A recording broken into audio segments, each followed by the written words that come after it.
If you're shopping for a naked bike under 10 grand, chances are these three are already on your shortlist.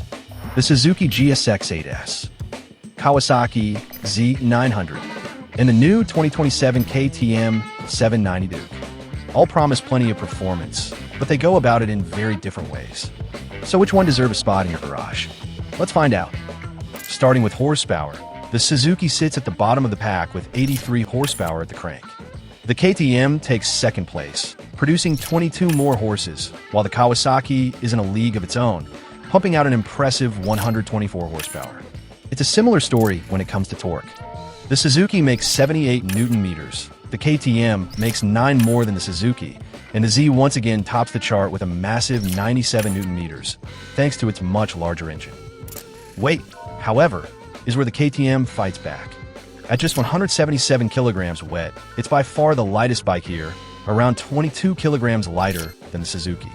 The Z, despite making the most power, is also the heaviest at 213 kilograms. So when you factor in power-to-weight ratio, things get a lot closer. The KTM's low weight is enough to offset its horsepower deficit, putting it in first place. The Z900 follows closely behind, while the Suzuki finishes in third. So, to understand where the performance differences come from, let's take a look at the engines. The Suzuki and KTM are both powered by parallel twins with uneven firing intervals, but they go about it slightly differently. The Suzuki uses a 270-degree crank, giving it the sound and feel of a 90-degree V-twin. The KTM, meanwhile, runs a 285-degree crank, closely mimicking the character of KTM's signature 75-degree V-twin. The Kawasaki takes a completely different approach with its inline-4. It delivers the smoothest and most linear power delivery of the three, loves to rev, and ultimately produces the highest peak power. At 948cc, it packs around 148cc more displacement than the KTM and 172cc more than the Suzuki. Even though the Suzuki and KTM have very similar engine layouts, they're tuned with completely different goals in mind. Suzuki focuses on broad mid-range torque, smooth throttle response, and everyday rideability. KTM, on the other hand, goes for a much more aggressive setup with a higher rev ceiling, sportier cam profiles, larger throttle bodies, and a more performance-focused engine map. The result is an engine that revs harder and makes noticeably more peak horsepower, although that aggressive tune may come with a slight trade-off in long-term durability. The Suzuki and KTM also run higher compression ratios than the Kawasaki, helping them extract more performance from their smaller displacement engines. As for the valve train, there's nothing too exotic here. All three use conventional DOHC, spring-actuated valves.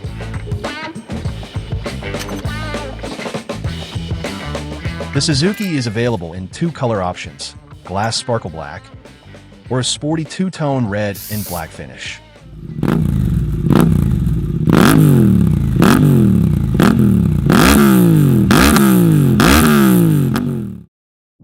Kawasaki gives you a bit more choice with 3 color schemes for the Z900, black with a yellow frame, the iconic Kawasaki lime green, or a stealthy gray finish.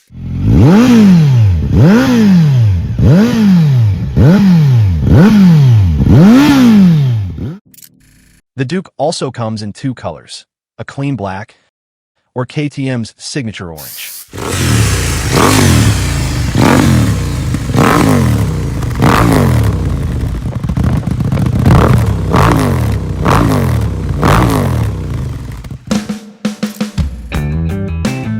Moving on to electronics, it's no surprise that the more affordable Suzuki has the simplest package here. It's the only bike without IMU, so there's no cornering ABS, adjustable wheelie control, slide control, or engine brake control. It also misses out on cruise control and smartphone connectivity. But don't think it's bare bones, it still gets ride-by-wire, traction control, multiple riding modes, a bidirectional quickshifter as standard, and a TFT display. The Z900 Duke, meanwhile, step things up with IMUs, unlocking a much more sophisticated electronics package. Both come equipped with cornering ABS, ride-by-wire, multiple riding modes, traction control, and TFT displays with smartphone connectivity. The Z900, however, doesn't offer individually adjustable slide control, wheelie control, or engine brake control, although it does come with cruise control as standard. The KTM arguably has the most capable electronics of the bunch, but there's a catch. KTM locks many of its best features behind the optional tech pack. Quick shifter, cruise control, wheelie control, engine brake control, and motor slip regulation all cost extra. So while the Duke has the highest ceiling, you'll have to open your wallet to unlock its full potential.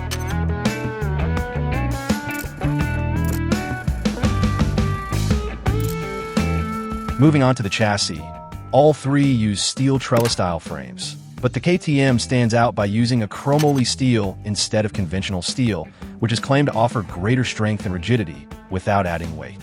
Up front, the more budget-friendly Suzuki gets a non-adjustable Kaiba fork.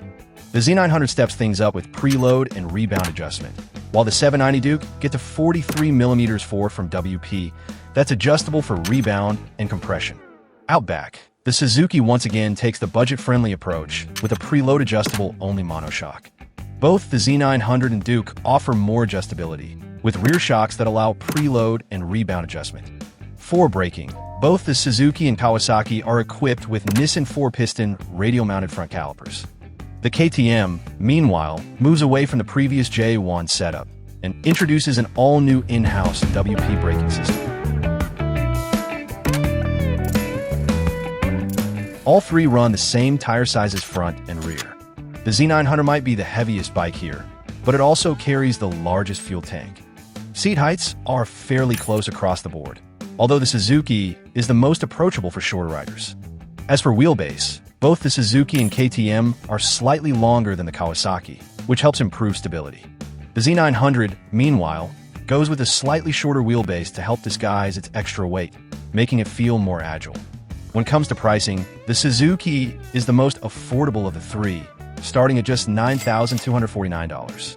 The Z900 isn't far behind at $9,999, and considering the extra performance and equipment you get, it makes a very compelling package.